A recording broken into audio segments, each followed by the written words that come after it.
Eto naman po, naku, huli ang isang babae na bumili daw ng fake passport na nakita lamang niya sa TikTok.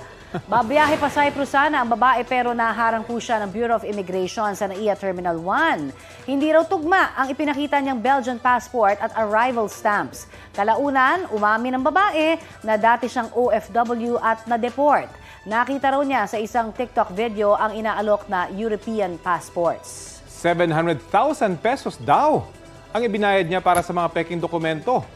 Tinurnover ng babae sa Interagency Council Against Trafficking.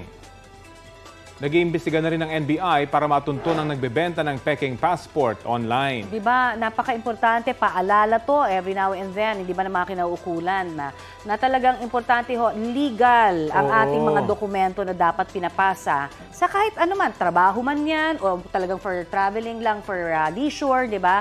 Kasi kayo rin, sabi nga, if it's too good to be true, kaya lang sa presyo ito, 700,000 pesos, tama ba yun? Masyadong mahal. Baka tinubuan niya? Oo, hindi lang yun. Kung magbabayad ka ng ganito, ibig sabihin meron ka ring balak na gawin illegal sa ibang bansa para magbayad ka ng ganito kalaki. Aminado naman siya. Na-deport kasi nga po siya. No? OFW daw siya dati. Pero ang sinasabi nga dito, sayang, 'di ba? Yung ibinayad mapupunta sa wala kapag ganyan.